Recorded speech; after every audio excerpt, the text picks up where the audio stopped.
2026 നിയമസഭാ തെരഞ്ഞെടുപ്പ് സ്വന്തം തട്ടകമായ പാലാ ഉപേക്ഷിച്ച് ജോസ് കെ മാണി എന്ന കേരള കോൺഗ്രസ് ചെയർമാൻ കടുത്തുരുത്തി മത്സരത്തിനായി തെരഞ്ഞെടുക്കുമെന്ന അഭ്യൂഹങ്ങൾ ശക്തമാകുകയാണ്. ഈ വാർത്തകളും ചർച്ചകളും വാർത്താമാധ്യമങ്ങളിലും സമൂഹ മാധ്യമങ്ങളിലും കൊഴുക്കുന്നതോടെ ജോസ് കെ മാണിയുടെ പകരക്കാരനായി പാലായിൽ ആരായിരിക്കും നിയമസഭയിലേക്ക് മത്സരിക്കുക എന്ന കാര്യത്തിലും ഏറെ ആകാംക്ഷ ഉയരുന്നുണ്ട്. ചർച്ചകൾ സജീവമായതോടെ കേരള കോൺഗ്രസിലെ ഒരുപറ്റം നേതാക്കൾ പാലാ സീറ്റ് ലക്ഷ്യമിട്ട് ചരടുവലികളും ശക്തമാക്കിയിട്ടുണ്ട്. ഇതാരൊക്കെയാണ് എന്ന വിവരമാണ് ഈ വീഡിയോയിലൂടെ പ്രേക്ഷകരുമായി പങ്കുവെക്കുന്നത്. നിലവിലെ രാഷ്ട്രീയ സാഹചര്യത്തിൽ ഈ പട്ടികയിലെ ഒന്നാം പേരുകാരൻ എന്ന് പറയുന്നത് കേരള കോൺഗ്രസ് മാണി ഗ്രൂപ്പിന്റെ കോട്ടയം ജില്ലാ അധ്യക്ഷനായ പ്രൊഫസർ ലോപ്പസ് മാത്യു ആണ്. 2022 സമവായ സ്ഥാനാർത്ഥിയായിട്ടാണ് ജോസ് കെ മാണിയുടെ അനുഗ്രഹ ആശീർവാദങ്ങളോടെ ലോപ്പസ് മാത്യു കേരള കോൺഗ്രസ് മാണി ഗ്രൂപ്പിന്റെ കോട്ടയം ജില്ലാ അധ്യക്ഷനായി തെരഞ്ഞെടുക്കപ്പെടുന്നത്. പാലാ സെന്റ് തോമസ് കോളേജിലും അരുവിത്തറ സെന്റ് ജോർജ് കോളേജിലും ഫിസിക്സ് വിഭാഗം അധ്യാപകനായിരുന്ന ലോപ്പസ് മാത്യു ജോസ് കെ മാണിയുടേത് എന്ന പോലെ തന്നെ കെ എം മാണിയുടെയും വിശ്വസ്തനായ നേതാവായിരുന്നു. കെ എം മാണി അധികാരത്തിലെത്തുന്ന സാഹചര്യത്തിൽ അതുകൊണ്ട് തന്നെ ലോപ്പസ് മാത്യുവിന് നിരവധി പദവികളും സ്ഥാനങ്ങളും ലഭിച്ചിട്ടുമുണ്ട്. MG സർവകലാശാലയുടെയും കേരള സർവകലാശാലയുടെയും സിൻഡിക്കേറ്റ് അംഗമായി ലോപ്പസ് മാത്യു നോമിനേറ്റ് ചെയ്യപ്പെട്ടത് കെ എം മാണിയുടെയും കേരള കോൺഗ്രസ് മാണി ഗ്രൂപ്പിന്റെയും പ്രതിനിധിയായിട്ടാണ്. അതുപോലെ തന്നെയാണ് കേരള പബ്ലിക് സർവീസ് കമ്മീഷനിൽ 2011-16 കാലഘട്ടത്തിൽ ഉമ്മൻചാണ്ടി സർക്കാരിന്റെ കാലത്ത് അദ്ദേഹത്തിന് നിയമനം ലഭിച്ചത്. ലോപ്പസ് മാത്യു കോട്ടയം ജില്ലാ പഞ്ചായത്തിന്റെ മുൻ അംഗം കൂടിയാണ് എന്നുള്ളതും അദ്ദേഹത്തിനൊരു അനുകൂല ഘടകമാണ്. എന്നാൽ ലോപ്പസിനെ സംബന്ധിച്ച് അദ്ദേഹത്തിന്റെ ജനകീയതയിലുള്ള പോരായ്മ തന്നെയാണ് സ്ഥാനാർത്ഥിയാകുന്നതിന് തടസ്സം നിൽക്കുന്ന ഏക ഘടകം എന്നും നാം വിലയിരുത്തേണ്ടതുണ്ട്. ഈ പട്ടികയിലെ രണ്ടാം പേരുകാരൻ ഒരു യുവജന നേതാവാണ്. കേരള കോൺഗ്രസ് മാണി ഗ്രൂപ്പിന്റെ യൂത്ത് ഫ്രണ്ട് സംസ്ഥാന നേതാവായിരുന്ന നിലവിൽ കോട്ടയം ജില്ലാ പഞ്ചായത്ത് ഭരണങ്ങാനം ഡിവിഷനെ പ്രതിനിധീകരിക്കുന്ന രാജേഷ് വാളിപ്ലാക്കനാണ് ഈ നേതാവ്. രാജേഷ് വാളിപ്ലാക്കനെ സംബന്ധിച്ചിടത്തോളം 2020 നടന്ന തദ്ദേശ തെരഞ്ഞെടുപ്പിൽ അഭിമാനകരമായ ഒരു വിജയമാണ് അദ്ദേഹം ഭരണങ്ങാനം ഡിവിഷനിൽ നിന്നും മാണി ഗ്രൂപ്പിന് നേടിക്കൊടുത്തത്. ജോസ് കെ മാണിയുടെ വിശ്വസ്തൻ എന്നതിനപ്പുറം കെ എം മാണിയുടെ നിഴലായി 15 വർഷക്കാലത്തോളം പ്രവർത്തിച്ച ഔസേപ്പച്ചൻ വാളിപ്ലാക്കന്റെ സഹോദരൻ കൂടിയാണ് രാജേഷ് വാളിപ്ലാക്കൻ. ഇതും അദ്ദേഹത്തിന് അനുകൂല ഘടകമാകുമെന്ന് ഒരുപറ്റം കേരള കോൺഗ്രസ് നേതാക്കൾ വിശ്വസിക്കുന്നു. ഈ പട്ടികയിലെ മൂന്നാം വ്യക്തിത്വം എന്ന് പറയുന്നത് ഒരു വനിതാ നേതാവാണ്. കോട്ടയം ജില്ലാ പഞ്ചായത്ത് അധ്യക്ഷ പദവി 2 വട്ടം അലങ്കരിച്ചിട്ടുള്ള നിർമ്മല ജിമ്മിയാണ് ഈ നേതാവ്. നിർമ്മല ജിമ്മിയെ സംബന്ധിച്ച് പറയുകയാണെങ്കിൽ 2019 കെ എം മാണിയുടെ മരണത്തിന് ശേഷം നടന്ന ഉപതെരഞ്ഞെടുപ്പിൽ പിന്നീട് 2021 നടന്ന പൊതു തെരഞ്ഞെടുപ്പിലും പാർട്ടിക്കുള്ളിൽ തന്നെ സ്ഥാനാർത്ഥിയാക്കണമെന്ന് ശക്തമായി വാദിച്ച ഒരു വ്യക്തിത്വം കൂടിയാണ്. 2021 നിയമസഭാ തെരഞ്ഞെടുപ്പിൽ തദ്ദേശ തെരഞ്ഞെടുപ്പിൽ ഇടതു സ്വതന്ത്രയായി മത്സരിച്ച് വിജയിച്ച സിന്ധുമോൾ ജേക്കബിന് പിറവം സീറ്റ് വിട്ടുകൊടുത്തതിനെതിരെ ശക്തമായ പ്രതിഷേധം പാർട്ടിക്കുള്ളിൽ രേഖപ്പെടുത്തിയ നിർമ്മല ജിമ്മി പാലാ രൂപതയിലെ ഒരു പ്രമുഖ വൈദികന്റെ ബന്ധു കൂടിയാണ്. ഈ രീതിയിലും അവർ പാർട്ടിക്കുള്ളിൽ സ്ഥാനാർത്ഥിത്വത്തിനായി സമ്മർദ്ദം ചെലുത്തുമെന്നും വിലയിരുത്തലുകൾ പുറത്തുവരുന്നുണ്ട്. എന്നിരുന്നാലും ജോസ് കെ മാണിയെ സംബന്ധിച്ച് അദ്ദേഹത്തിന്റെ ഏറ്റവും വിശ്വസ്തരായ നേതാക്കളുടെ പട്ടികയിൽ ഉൾപ്പെട്ടിട്ടില്ലാത്ത നിർമ്മലയുടെ അവകാശവാദങ്ങൾ എത്രമാത്രം അംഗീകരിക്കപ്പെടും എന്ന സംശയവും പാർട്ടി നേതാക്കളിൽ ഒരു വിഭാഗം ഉയർത്തിക്കാട്ടുന്നുണ്ട്. ഈ പട്ടികയിലെ നാലാം പേരുകാരൻ എന്ന് പറയുന്നത് പാലാ നിയോജക മണ്ഡലത്തിൽ ജോസ് കെ മാണിയുടെ മനസാക്ഷി സൂക്ഷിപ്പുകാരൻ എന്ന് വിശേഷിക്കപ്പെടുന്ന കേരള കോൺഗ്രസ് മാണി ഗ്രൂപ്പിന്റെ പാലാ നിയോജക മണ്ഡലം പ്രസിഡന്റ് കൂടിയായ ടോബിൻ കെ അലക്സ് ആണ്. പാലാ രൂപതയിലെ ഒരു അധ്യാപകൻ എന്ന നിലയിൽ രൂപത അധികൃതരുമായി ഇദ്ദേഹത്തിനുള്ള അടുത്ത ബന്ധങ്ങളും ടോബിനെ പിന്തുണയ്ക്കുന്നവർ സ്ഥാനാർത്ഥിത്വത്തിന് അനുകൂല ഘടകമായി ചൂണ്ടിക്കാട്ടുന്നുണ്ട്. ഏതവസരത്തിലും ജോസ് കെ മാണിയോട് 100% വിധേയത്വം പുലർത്തുന്ന ടോബിൻ മുത്തോലി പഞ്ചായത്ത് മണ്ഡലം പ്രസിഡന്റ് എന്ന നിലയിലും മുത്തോലി സഹകരണ ബാങ്ക് അധ്യക്ഷൻ എന്ന നിലയിലും മികച്ച പ്രകടനം കാഴ്ചവെച്ചിട്ടുള്ള വ്യക്തിയാണെന്നാണ് അദ്ദേഹത്തിനെ പിന്തുണയ്ക്കുന്നവർ അവകാശപ്പെടുന്നത്. എന്നിരുന്നാലും 2020 നടന്ന തദ്ദേശ തെരഞ്ഞെടുപ്പിൽ സ്വന്തം തട്ടകമായ മുത്തോലി പഞ്ചായത്ത് ഉൾപ്പെടുന്ന കിടങ്ങൂർ ജില്ലാ പഞ്ചായത്ത് ഡിവിഷനിൽ നിന്ന് ജോസ് കെ മാണിയുടെ ഏറ്റവും വിമർശകനായ ജോസ്മോൻ മുണ്ടക്കനോട് പരാജയപ്പെട്ടത് ടോബിന് ഒരു പ്രതികൂല ഘടകമാണ്.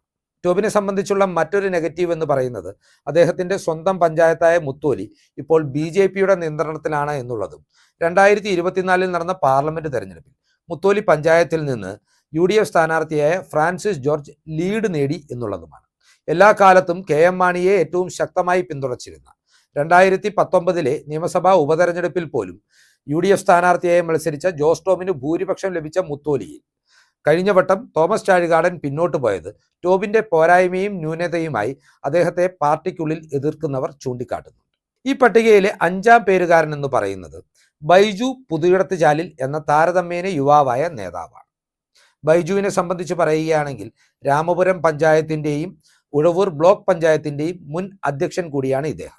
ഒരു കാലഘട്ടത്തിലെ കേരള കോൺഗ്രസ് യുവജന രാഷ്ട്രീയത്തിൽ റോഷി അഗസ്റ്റിനേക്കാൾ ശക്തനായിരുന്ന നേതാവായിരുന്നു ബൈജു പുതിയടത്തുചാൽ.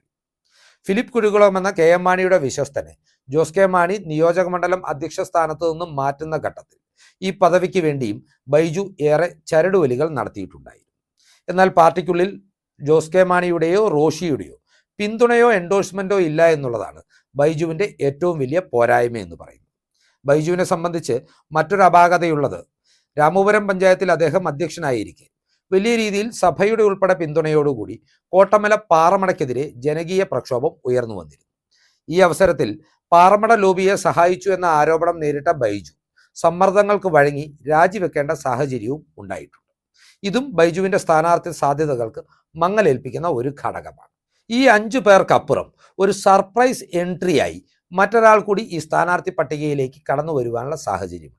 സവിശേഷമായ രാഷ്ട്രീയ സാഹചര്യങ്ങളിൽ ജോസ് കെ മാണി തിരഞ്ഞെടുപ്പ് രംഗത്തു നിന്നും മാറി നിൽക്കുകയാണെങ്കിൽ കരിങ്ങോഴയ്ക്കൽ കുടുംബത്തിൽ നിന്ന് തന്നെ ഒരു സ്ഥാനാർത്ഥി പാലായിൽ മത്സരിക്കണമെന്ന ആവശ്യം പാർട്ടി നേതാക്കൾക്കും പ്രവർത്തകർക്കും ഇടയിൽ നിന്ന് ഉണ്ടാവാനിടയുണ്ട്. ജോസ് കെ മാണിയെ സംബന്ധിച്ച് പറയുകയാണെങ്കിൽ അദ്ദേഹത്തിൻ്റെ രാജ്യസഭാ കാലാവധി എന്ന് പറയുന്നത് 2030 വരെയാണ്. 2021 പൊതു തെരഞ്ഞെടുപ്പിൽ ജോസ് കെ മാണി നേരിട്ട ഏറ്റവും വലിയ ആരോപണങ്ങളിലൊന്ന് ലോക്സഭ ഉപേക്ഷിച്ച് രാജ്യസഭയിലേക്ക് പോയി രാജ്യസഭ ഉപേക്ഷിച്ച് നിയമസഭയിൽ മത്സരിക്കാൻ എത്തുന്നു എന്നതാണ്. നിലവിലെ രാഷ്ട്രീയ സാഹചര്യങ്ങൾ പരിശോധിക്കുകയാണെങ്കിൽ ലോക്സഭ ഉപേക്ഷിച്ച് രാജ്യസഭയിലേക്ക് പോയ ജോസ് കെ മാണി രാജ്യസഭ ഉപേക്ഷിച്ച് നിയമസഭയിൽ മത്സരിക്കാൻ തീരുമാനമെടുക്കുന്നു. നിയമസഭയിൽ പരാജയപ്പെട്ടതോടുകൂടി വീണ്ടും രാജ്യസഭയിലേക്ക് പോകുന്നു. ആ ടേം പൂർത്തിയായപ്പോൾ വീണ്ടും രാജ്യസഭയിലേക്ക് തെരഞ്ഞെടുക്കപ്പെട്ടിരിക്കുകയാണ്. 4 വർഷം ബാക്കിയുള്ള രാജ്യസഭാ കാലാവധി ഒഴിവാക്കിക്കൊണ്ട് നിയമസഭയിലേക്ക് മത്സരിക്കേണ്ട എന്നൊരു തീരുമാനം ജോസ് കെ മാണി എടുത്താൽ അതുകൊണ്ട് തന്നെ അദ്ദേഹത്തിൻ്റെ ധർമ്മപത്നിയായ നിഷ ജോസ് കെ മാണിയുടെ പേര് പാലായിലേക്ക് ഉയർന്നു കേൾക്കുന്നുണ്ട്. അങ്ങനെ പ്രവർത്തകരുടെയും നേതാക്കളുടെയും നിർബന്ധത്തിന് വഴങ്ങി കരിങ്കോഴയ്ക്കൽ കുടുംബത്തിന്റെ അനന്തരാവകാശിയായി നിഷയെ മത്സരരംഗത്തിറക്കുവാനുള്ള സാധ്യതകളും രാഷ്ട്രീയ വൃത്തങ്ങൾ ചൂണ്ടിക്കാട്ടുന്നു. നിഷയെ സംബന്ധിച്ച് ഒരു പൊതുപ്രവർത്തക എന്ന നിലയിൽ പാലായിലും കേരളത്തിൽ ഉടനീളവും അവർ സുപരിചിതയാണെന്നുള്ളത് സ്ഥാനാർത്ഥിത്വത്തിന് ഒരു അനുകൂല ഘടകമാണ്. ഇങ്ങനെ 6 പേരുകളാണ് പ്രധാനമായും ജോസ് കെ മാണിയുടെ അഭാവത്തിൽ പാലാ നിയോജക മണ്ഡലത്തിൽ നിന്നുള്ള കേരള കോൺഗ്രസ് ഇടതുമുന്നണി സ്ഥാനാർത്ഥിയായി ഉയർന്നു കേൾക്കുന്നത്. എന്നിരുന്നാലും കേരള കോൺഗ്രസ് പാർട്ടിയെ സംബന്ധിച്ച് പറയുകയാണെങ്കിൽ കെ എം മാണി അരനൂറ്റാണ്ടിലധികം കാലം തുടർച്ചയായി വിജയിച്ച ഈ മണ്ഡലം തിരികെ പിടിക്കുക എന്നത് അവരുടെ അഭിമാനത്തിൻ്റെയും രാഷ്ട്രീയ നിലനിൽപ്പിൻ്റെയും ഒരു വിഷയം കൂടിയാണ്. 2019 മാണിയുടെ മരണശേഷം നടന്ന ഉപതെരഞ്ഞെടുപ്പിൽ കേരള കോൺഗ്രസ് പാർട്ടിക്ക് പാലാ സീറ്റ് കൈവിട്ടുപോയതാണ്. പിന്നീട് 2021 ഇടതുമുന്നണിയുടെ സ്ഥാനാർത്ഥിയായി സാക്ഷാൽ ജോസ് കെ മാണി തന്നെ മത്സരിച്ചിട്ടും സംസ്ഥാനത്തെമ്പാടും ഇടതു തരംഗം ആഞ്ഞടിച്ചിട്ടും 15,000-ലധികം വോട്ടുകളുടെ ഭൂരിപക്ഷത്തിലാണ് മാണി സി കാപ്പൻ ഇവിടെ നിന്ന് വിജയിച്ചു കയറിയത്. 2024 ലോക്സഭാ തെരഞ്ഞെടുപ്പിന്റെ വോട്ട് കണക്കുകൾ പരിശോധിച്ചാൽ പോലും തോമസ് ചാഴികാടൻ എന്ന കേരള കോൺഗ്രസ് മാണി ഗ്രൂപ്പിന്റെ സ്ഥാനാർത്ഥിയേക്കാൾ 10,000-ലധികം വോട്ടുകളുടെ ഭൂരിപക്ഷമാണ് UDFന്റെ സ്ഥാനാർത്ഥിയായ ഫ്രാൻസിസ് ജോർജ് ഇവിടെ നേടിയെടുത്തത്. മണ്ഡലത്തിൽ സുപരിചിതനല്ലാത്ത ഫ്രാൻസിസ് ജോർജിന് കിട്ടിയ ഈ മഹാഭൂരിപക്ഷവും മാണി സി കാപ്പൻ എന്ന MLAയുടെ ജനകീയതയുടെ ആനുകൂല്യവും പ്രതിഫലനവുമാണെന്നും ഒരു വിഭാഗം രാഷ്ട്രീയ നിരീക്ഷകർ വിലയിരുത്തുന്നു. പൊതുവിൽ കേരളത്തിൽ നിലനിൽക്കുന്ന സർക്കാർ വിരുദ്ധ മനോഭാവവും UDF അനുകൂല വികാരവും 2026 UDFന് ഭരണം ലഭിച്ചാൽ കാപ്പൻ മന്ത്രിയാകുമെന്നുള്ള ചിന്തകളും കാപ്പന്റെ സ്ഥാനാർത്ഥിത്വത്തിനും വിജയത്തിനുമുള്ള സാധ്യതകൾ ശക്തമാക്കുന്നുണ്ട്.